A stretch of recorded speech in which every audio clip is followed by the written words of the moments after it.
الحمد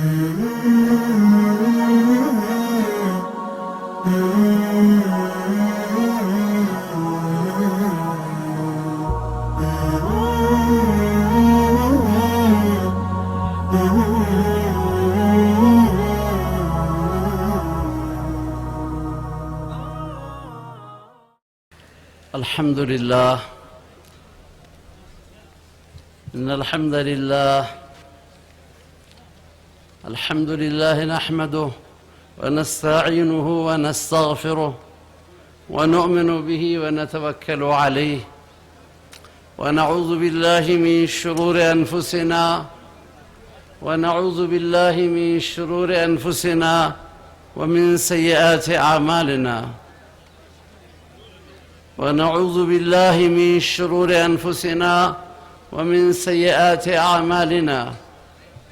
من يهده الله فلا مضل له ومن يضلله فلا هادي له، ونشهد أن لا إله إلا الله، ونشهد أن سيدنا ومولانا محمدًا عبده ورسوله، صلى الله تعالى عليه وعلى آله وأصحابه وأزواجه وذريته أجمعين، وبارك وسلم تسليماً كثيراً كثيراً. وبعد، فأعوذ بالله من الشيطان الرجيم. بسم الله الرحمن الرحيم. يا أيها الذين آمنوا اتقوا الله حق تقاته ولا تموتن إلا وأنتم مسلمون. وقال تعالى في مقام آخر: من عمل صالحا من ذكر أو أنثى وهو مؤمن فلنحيينه حياة طيبة ولنجزينهم أجرهم بأحسن ما كانوا يعملون. وقال سبحانه وتعالى في مقام آخر: وجاهدوا في الله حق جهاده هو اجتباكم وما جعل عليكم في الدين من حرج ملة أبيكم إبراهيم هو سماكم المسلمين من قبل وفي هذا ليكون الرسول شهيدا عليكم وتكونوا شهداء على الناس، فأقيموا الصلاة وآتوا الزكاة واعتصموا بالله هو مولاكم فنعم المولى ونعم النصير. وعن أمير المؤمنين سيدنا عمر بن الخطاب رضي الله تعالى عنه قال: قال رسول الله صلى الله عليه وسلم: إنما الأعمال بالنيات وإنما لامرئ ما نوى، فمن كانت هجرته إلى الله ورسوله فهجرته إلى الله ورسوله، ومن كانت هجرته لدنيا يصيبها أو امرأة يتزوجها فهجرته إلى ما هاجر إليه. إن الله وملائكته يصلون على النبي يا أيها الذين آمنوا صلوا عليه وسلموا تسليما. درودي بخواني. اللهم صل على سيدنا محمد وعلى آل سيدنا محمد كما صليت على إبراهيم وعلى آل إبراهيم في العالمين إنك حميد مجيد. اللهم بارك على سيدنا محمد وعلى آل سيدنا محمد كما باركت على إبراهيم وعلى آل إبراهيم في العالمين إنك حميد مجيد. رب اشرح لي صدري ويسر لي أمري واحلل عقدة من لساني يفقه قولي. اللهم سبحانك لا علم لنا إلا ما علمتنا إنك أنت العليم الحكيم. رب أدخلني مدخل صدق وأخرجني مخرج صدق. سروران گرامی، حضار محترم، در طول روز و در قسمتی از شب گذشته از سخنان علما، گویندگان، ناصحان بهره‌مند شدید. الله تعالی به همه ما توفیق عمل عنایت بفرماید.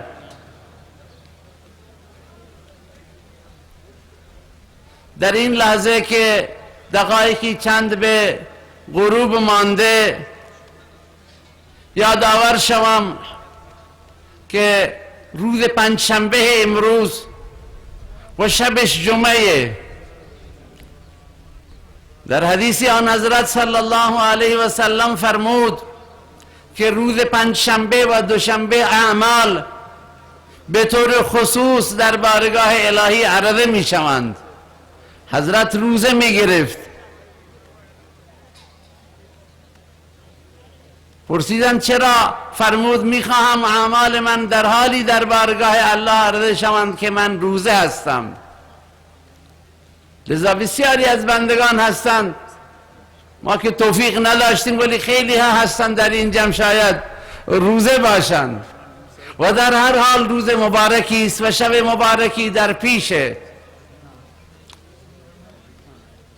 و امروز آخرین این هفته، بلکه آخرین تقریبا هفته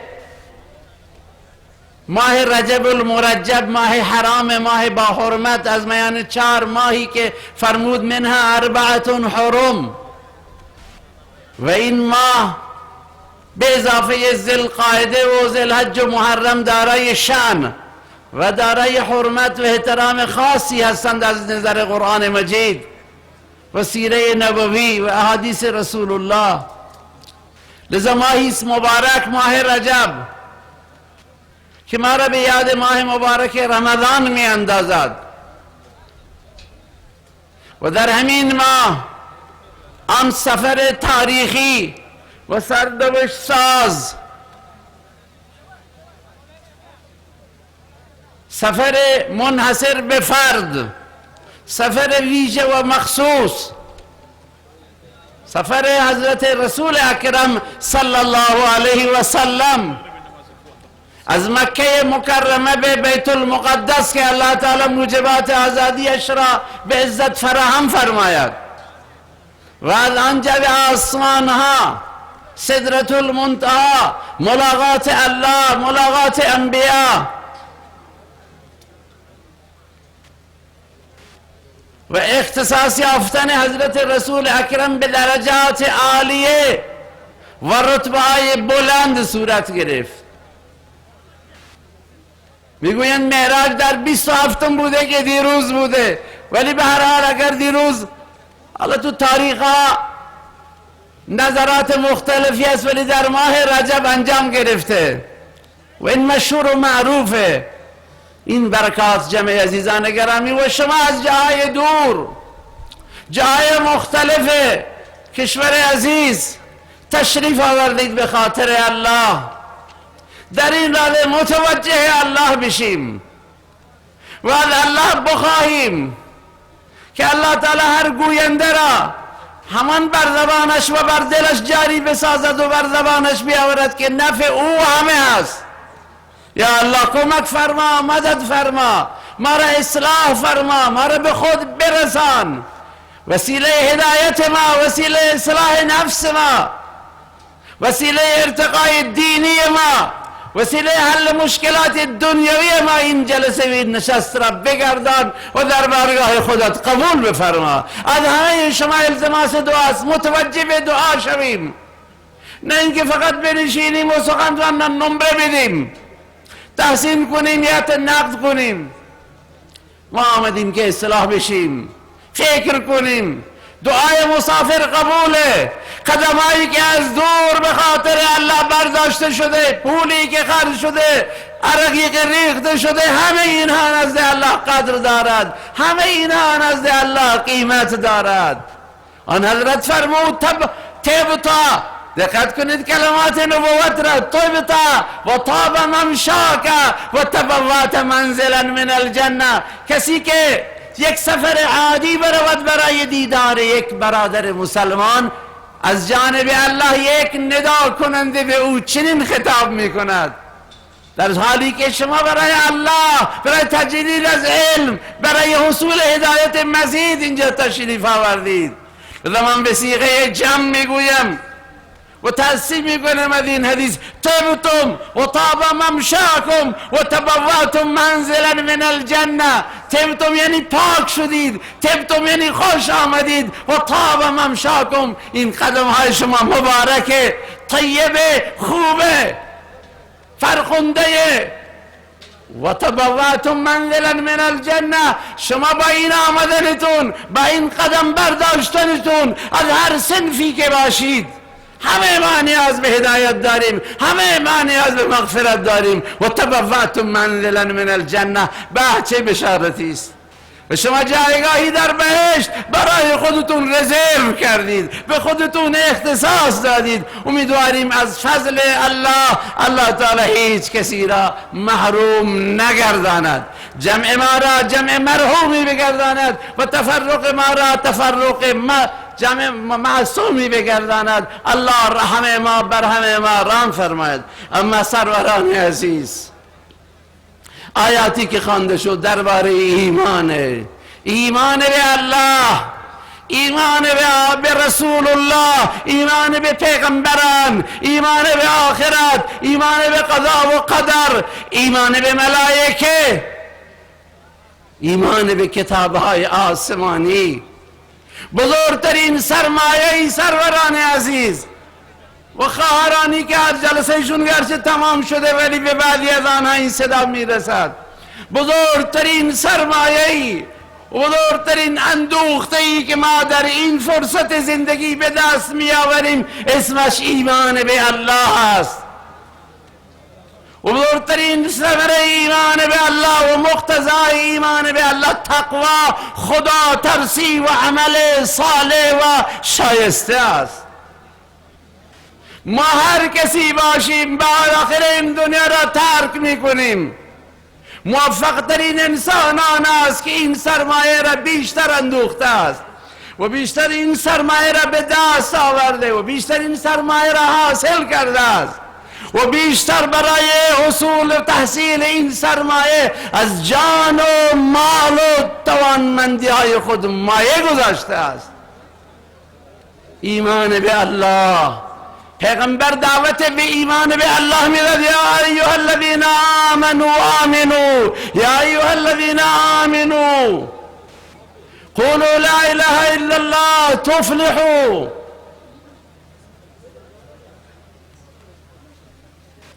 يا أيها الذين آمنوا اتقوا الله حق تقاته ولا تموتن إلا وأنتم مسلمون.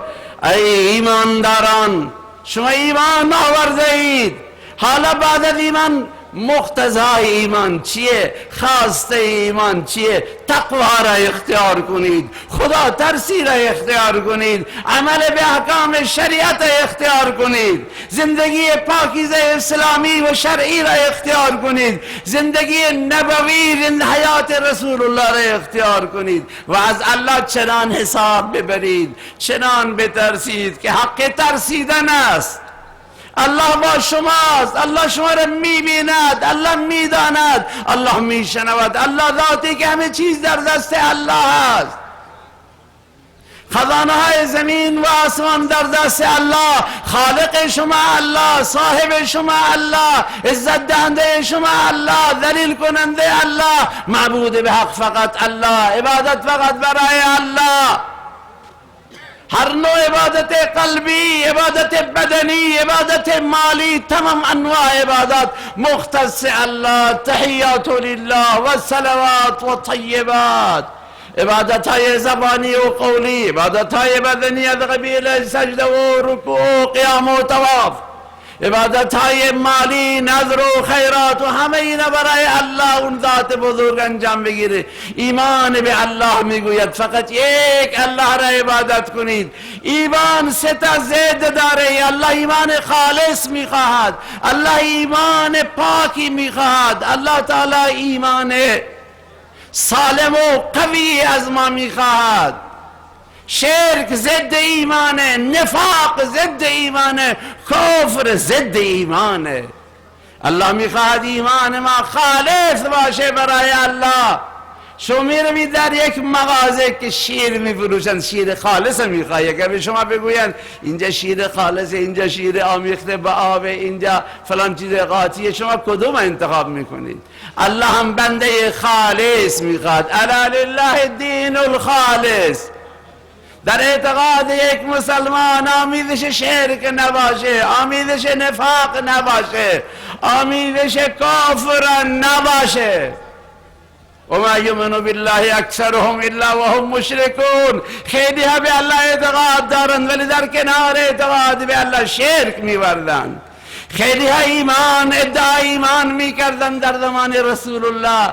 در دومین سوره که سوره بقره و در بزرگترین سوره قرآن می‌فرماید و من الناس من یقول آمنا بالله و بالیوم الاخر و ما هم بمؤمنین.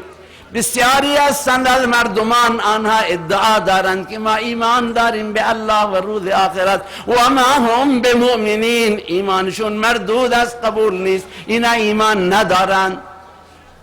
یخادعون الله والذین آمنوا وما یخدعون الا انفسهم وما یشعرون. اینا میخواند خدا را فریب بدن، پیغمبر را فریب بدن، میخواند مردم مسلمان را فریب بدن، از اسم ایمان سوء استفاده کنند، از اسم اسلام سوء استفاده کنند. الله میفرماید اینا در حقیقت خود را میفریبند. دیگر سروران عزیز، الله از ما ایمان میخواهد.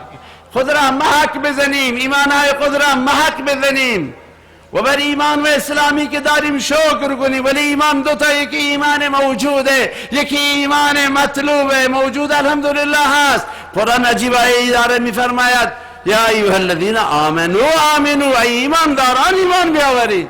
ممکنه یک منطقی بگوید این که تحصیل حاصله، نه، یعنی از ایمان موجود به ایمان مطلوب بیایید، از ایمان زبانی به حقیقت ایمان بگرایید. ایمان، در پناه ایمان زندگی لذیذه.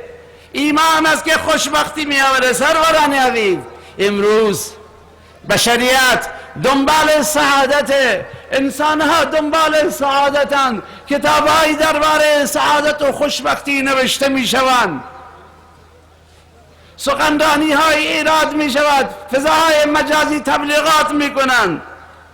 اما آرامش واقعی، خوشبختی واقعی بدانیم که در امکانات رفاهی نیست. اینا نعمتند. خوشبختی در اولاد حتی نیست، خوشبختی در مال و اموال نیست، خوشبختی در قدرت و شهرت نیست، خوشبختی در ثروت نیست. خوشبختی واقعی، عزت واقعی در سایه ایمان ممکن و میسر است و همه به آن نیاز دارند. امروز دکتر ما، مهندس ما، وزیر ما، رئیس جمهور ما، استاندار ما، عالم ما، دانشمند ما، طالب ما، بازاری ما، کاسب ما، ثروتمند ما، خواهر ما، برادر ما، هر قشر ما، هر طبقه ما به ایمان مطلوب نیاز دارد. زندگی در سایه ایمان، زندگی در سایه تقوا بسیار با طراوت، بسیار خوشبختی زندگی. سروران عزیز، اگر کسی بر این باور است که بدون تقوا و بدون کار کردن روی ایمان خوشبختی میسر می شود، سعادت به سعادت نائل می شود، این اشتباه کرده. چرا که خداوند متعال می فرماید من عمل صالحا من ذکر او انثى وهو مؤمن فلنحيينه حیاتا طیبه ولنجزینهم اجرهم باحسن ما كانوا یعملون. وعده الله است هر کسی نیک عمل انجام بدهد، عمل شایسته، یعنی گناه را ترک کند، من ذکر مردی باشد او انثی یا زنی باشد، و هو مؤمن به الله ایمان دارد، ایمان کامل، فلنحیینه حیاتا طیبه. الله می فرماید ما وعده کرده ایم. علما، اهل علم، اهل لغت میدانند اینجا لام تاکید با نون تاکید در جواب شرطه، یعنی حتما حتما حتما، تاکید در تاکید در تاکیده. قطعا و قطعا و قطعا او را حیات طیبه عنایت میکنیم. حیات طیبه، حیات طیبه چیه؟ زندگی پاکیزه، رزق حلال، عزت، قبولیت دعا، شیرینی عبادت الله، آرامش، سکینه، آرامش در زندگی. هو الذي انزل السكينة في قلوب المؤمنين ليزدادوا ایمانا مع ایمانهم. تا الله تعالی آرامشی در دل فرود نیاورد، این دل ناآرامه. وعده خداوندی اینه که این افراد را که ایمان دارند کاملا و تقوا دارند و ترک گناه کردند، ما زندگی پاکیزه و زندگی خوشمزه‌ای به اونها میدهیم. ولنجزینهم اجرهم باحسن ما كانوا یعملون. این که در دنیای این حیات طیبه و یه حیات طیبه ای که اصلش در آخرت، اون جاودانیه، اون همیشگیه. در همین دنیا هم نصرت الهی سروران عزیز برای مؤمنین واقعی هست. این سوال امروز مطرحه: چرا مسلمانان زبونند؟ چرا مسلمانان شکست میخورند؟ چرا ابرقدرت ها بر مسلمانان زور میگویند؟ چرا در کشورهای اسلامی امنیت تهدید میشود؟ بر میگرده واقعیتی که همه ما بهش اعتراف کنیم که اینه که ایمان های ما اون ایمان مطلوب نیست، اون ایمان قرآنی، اون ایمان نبوی، اون ایمان صحابه نیست. ما از آن زندگی پاکیزه عصر صحابه، زندگی رسول الله، حیات نبوی فاصله گرفتیم، از زندگی قرآنی فاصله گرفتیم. این همه توسری میخوریم، این همه فلاکت، این همه بدبختی. واقعیت از باید کارشناسان ما فکر کنند، اندیشمندان ما باید بیندیشند و حقایق را باید روشن کنند و به مردم بگویند و از سر نو الایمان من جدید، از نو به سوی ایمان و عواملی را اختیار کنیم، اسبابی را اختیار کنیم که ایمان ما را تقویت کند، ایمان ما را به کمال برساند، ایمانی که ما را به تقوا وادار کند، ایمانی که در ما زندگی جدیدی به وجود بیاورد. سروران عزیز، ایمان واقعی است که تقوا می آورد، ایمان واقعی است که به امانت داری وادار می کند، ایمان واقعی است که امنیت می آورد، ایمان واقعی است که غیرت می آورد، ایمان واقعی است که شجاعت و رشادت می آورد، ایمان است که به عدالت وادار می کند، ایمان است که به مساوات وادار می کند، ایمان است و تقوا است و خوف خدا است که انسان را به ادای حقوق و حفظ حدود وادار می کند. دین یعنی حق کسان را بشناس، حق پدر و مادر، حق فرزند، حق همسر، حق همسایه، حق دولت، برای دولت حق ملت، حقوق، حدود خدا. تلک حدود الله فلا تقربوها. اونی که ایمانش ضعیف حدود را میشکند، حقوق را پایمال میکند. ما وقتی زندگی انبیا که از جانب الله تایید و حیات معصومه، ولی زندگی خلفای راشدین، زندگی صحابه را میبینیم سبحان الله، حفظ ادای حقوق، حفظ حدود، همه با اللهن، حیات پاکیزه است. مردمان میآیند از جاهای دیگه، غیر مسلمانان میآیند، سیاحان و جهانگردان میآیند، تحت تاثیر قرار میگیرند. میگه این زندگی ما غلطه، زندگی ما نقص داره، زندگی ما ناقصه، این زندگی ما حیوانیه، این زندگی اسلامیه، این زندگی پاکه. در این زندگی رشادت هست، در این تقوا هست، در این غیرت هست، در این حیا هست، این زندگی توش امانت داری هست. ما میخواهیم همین زندگی را اختیار بکنیم. و یکی از آنها وقتی به منطقه اعزام میشود، به عنوان یک داعی، به عنوان یک مبلغ، مردم دنیا سیرتش را میبینند، صورتش را میبینند، معاملهش را میبینند، نوع زندگیش میبینند، پشیمان میشوند از زندگی گذشته و میگویند اگر کاسبی هست، کسب و کاسبی به این صورته، اگر عروسی و ازدواج و خوشحالی هست باید به این صورت باشه، اگر معاملات باید به این صورت، اگر عبادت باید به این صورت. از توحیدش، از تقوایش، از ایمانش، از اخلاقش که ثمره بزرگ ایمان اخلاقه، از آن تحت تاثیر قرار میگیرند. واقعات زیاده، همه تداعی میشه که کدوم واقع را بگم، ولی من قصه از حضرت علی کرم الله وجهه که ابن ابی دنیا به روایت ابی عراکه نقل میکند. حضرت علی رضی الله تعالی عنه را پریشان کرده بودن عده‌ای از افرادی که دور برش را گرفته بودند و دم از محبت او میزدند.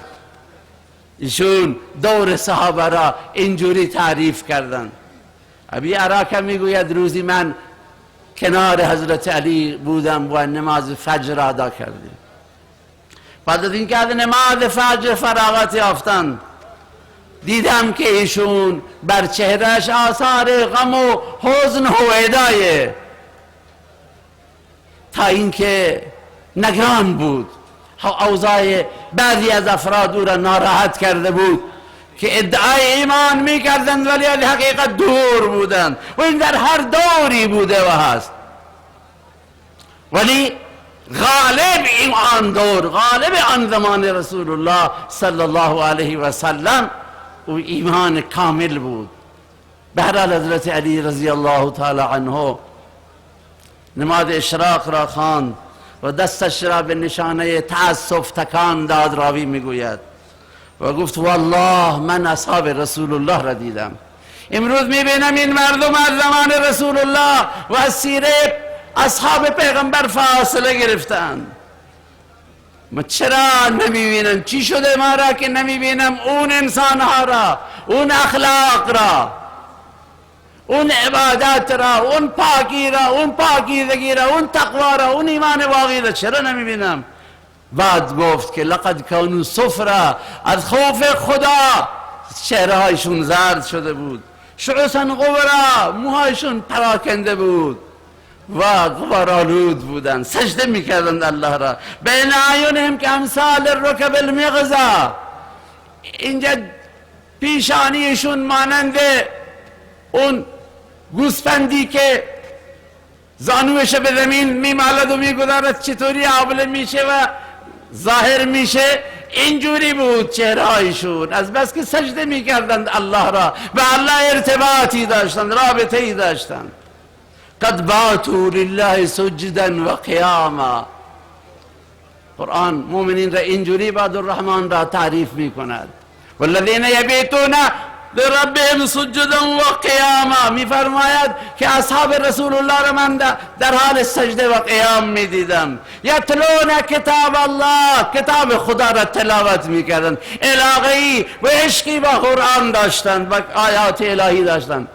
یتراوحون بین جباههم و اقدامهم، استراحتشون در سجده، در وسط سجده بود و چنان اشک میریختند. حملت اعینهم، چنان اشک میریختند که حتی تبل ثیابهم، لباساشون خیس میشد. والله لکان القوم باتوا غافلین، اما امروز غفلت آمده. حضرت علی رضی الله تعالی عنه نسبت به زمان خودش شکوه داره. حالا ما زمان خود را ببینیم. آیا ما میتوانیم فقط با ادعاها و بعضی از ظاهر سازی ها و بعضی از ریاکاری ها میتوانیم خدا را راضی کنیم؟ عزیزان گرامی، آنچه که درد ما میخورد در دنیا سعادت ما را، خوشبختی ما را تامین میکند، آن ایمان واقعی است. آنچه در قبر ما را عذاب قبر میراند، آن ایمان واقعی بی شایبه است. و آنچه ما را در بارگاه الله خود سر بلند میکند و به بهشت میرساند، آن ایمان واقعی است. راوی میگوید حضرت علی افسوس خورد، آخرین دوران زندگیش بود. من بعد از آن روز حضرت علی کرم الله وجهه را در حال خنده ندیدم.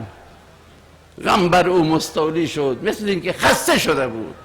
و حضرت علی کرم الله وجهه را عده‌ای خسته کرده بودند. میفرماید دیگه من ندیدم که دندانهایش بدرخشد از تبسم و از خنده.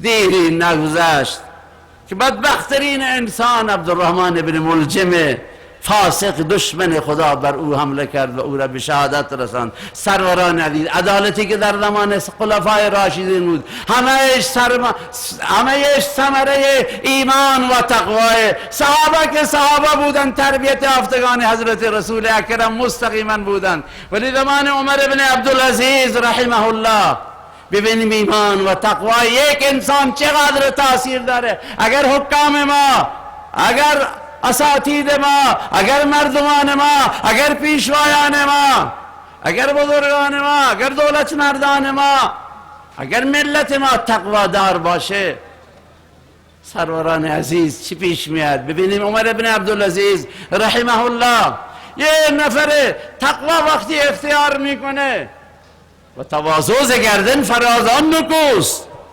انسانهایی که بر عریقه قدرت یا به نوعی نفوذ در جامعه دارند، به نوعی حرف شنوایی دارند، مردم را توجه دارند، اگر اینها تقوا اختیار کنند قطعا تقواشون در احاد ملت تأثیر گذار خواهد شد. درباره عمر بن عبدالعزیز رحمه الله شما شنیدید که کل دوران حکومتش 30 ماه بیشتر نبود. 30 ماه چقدر مدتی، در صورتی که چقدر فساد آمده بود در دوران اخیر بنی امیه، ولی ایشون از خدا می ترسید و ایمان به الله داشت و ایمان به آخرت داشت. علامه سید ابوالحسن ندوی رحمه الله می فرماید زهدی که از درباره عمر بن عبدالعزیز، بی‌رغبتی که نقل میکنن نسبت به دنیا، در این خیلی ها با او شاید برابری بکنن، ولی آنچه او را ممتاز کرده بود ایمانش به الله بود، به قدرت الله، به خزانه‌های الله، توکلش، اعتمادش به الله بود و ایمانش به آخرت و خوف خدا بود که من در بارگاه الله باید جواب بدم. این انسان حاکم وقت میرود پیش حسابدارش میگوید امسال اراده حج دارم، میگوید چند دینار بیشتر نداری، میگه با اینا نمیشه حج کرد. کل درآمد کل روزانه مخارجش 2 درهمه، در صورتی که کارمندان عادیش، افسرانش 300 دینار حقوق میگیرن. روز عید میشه بچهش، فرزندش لباس کهنه داره میاد گریه میکنه، ایشون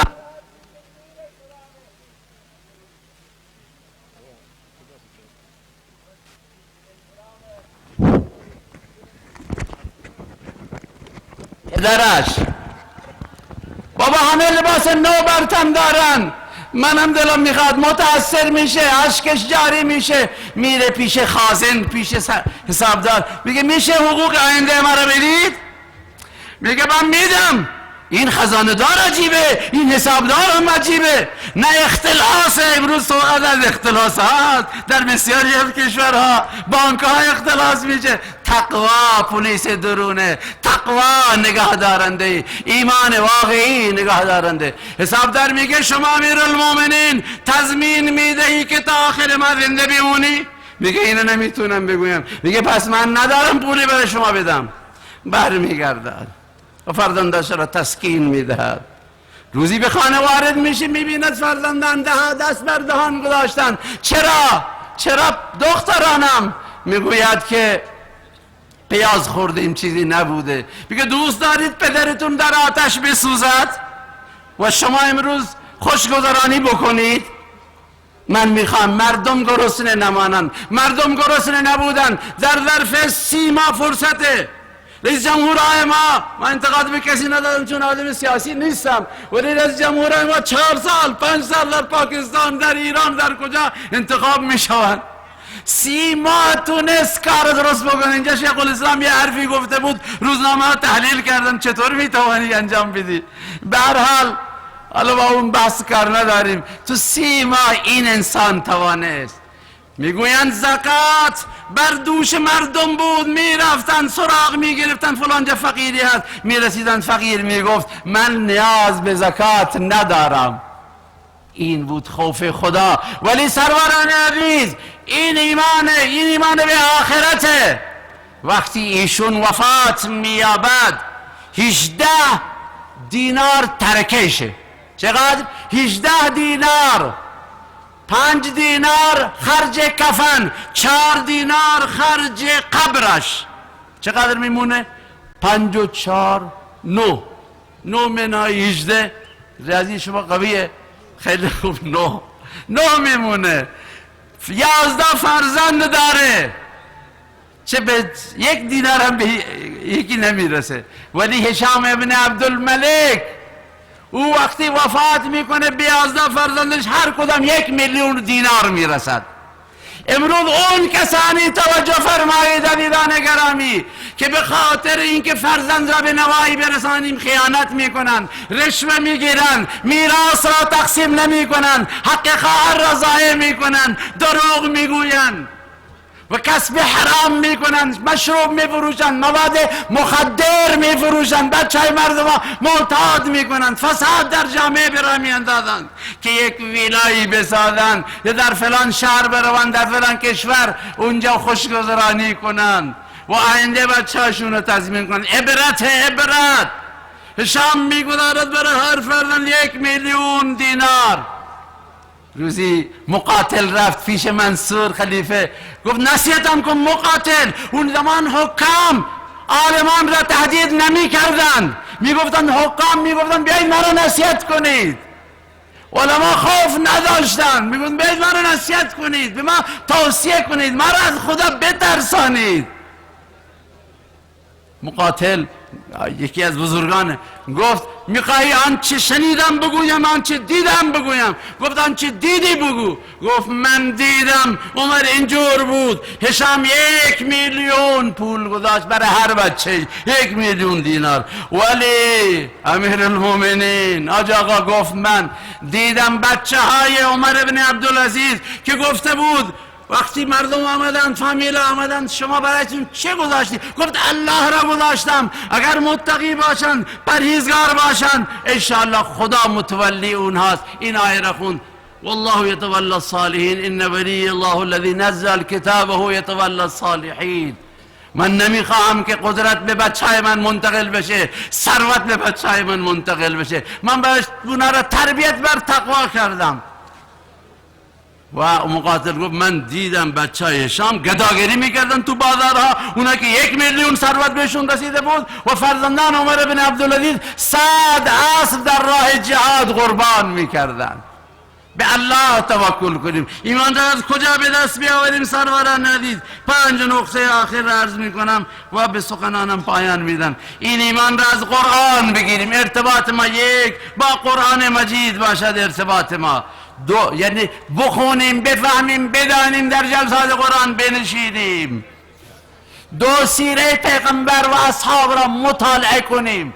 جوانان عزیز، دانشگاهیان عزیز، ناراحت نباشید از عمل کرده جوامع و از عمل کرده امثال ما نسبت به اسلام بدبین مشوید. برید مطالعه کنید ببینید چطور بودن مسلمانان واقعی اصحاب رسول الله. سیرت انبیا را در قرآن، سیرت رسول الله را و سیرت اصحاب رسول الله را. سومین چیز مجاهده با نفس. مجاهده با نفس.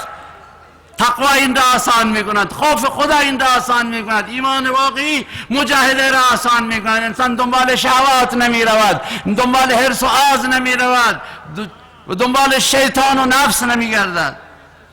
و چهارمین همراهی با نیکان و صالحان و دعوت دیگران به طرف ایمان واقعی. داعی باشیم، آمر بالمعروف ناهی عن المنکر، به فکر اصلاح جامعه باشیم. هر کدام از ما مسئولیت دارد نسبت به اولاد، همسایه، برادرزاده، خواهرزاده، خانواده، مردم شهر، حتی مردم جهان. این امت داعی باید کار دعوت بکنه، این امت ناصحه، این امت باید خیرخواه باشه، این امت برگزیده برای امر بالمعروف و نهی عن المنکر. کنتم خیر امت اخرجت للناس. ما از وظایف خود شانه خالی کنیم، جامعه فساد میگیرد. و آخرین چیزی که صمیمانه باید در کنار تمام تلاشا از الله بخواهیم، آرزو کنیم ایمان واقعی. یا الله به ما ایمانی عطا بفرما، به ما تقوا عطا بفرما، ما را مسلمان واقعی بگردان. کسی نباشیم که مردمان از عمل ما متنفر بشوند. طلاب عزیز، فارغ التحصیلان عزیز، جناب شیخ جامی الاحمدیش مرا نصیحت کردند. من اول خودم را اوصی نفسی و ایاکم به تقوی الله. همه ما باید به تقوا آراسته شویم و ایمان را نگاه کنیم، ببینیم ایمان ما چه وضعی داره و ما چه تلاشی در این زمینه میکنیم، چه گروهایی با چه گروهایی باید همراه بشیم. جماعت تبلیغ فعالیت داره، علما فعالیت دارند، دوره ها برگزار میکنند. خود ما تلاش کنیم و از الله صمیمانه بخواهیم و خود رسول الله از الله دعا میخواد. اللهم انی اسالک ایمانا یبشر قلبی، اللهم انی اسالک ایمانا دائما. دعا وسیله خواستن از الله بخواهیم، الله تعالی دین و دنیای ما را انشاءالله آباد و انشاءالله سرسبز میگرداند. و آخر دعوانا ان الحمد لله رب العالمین.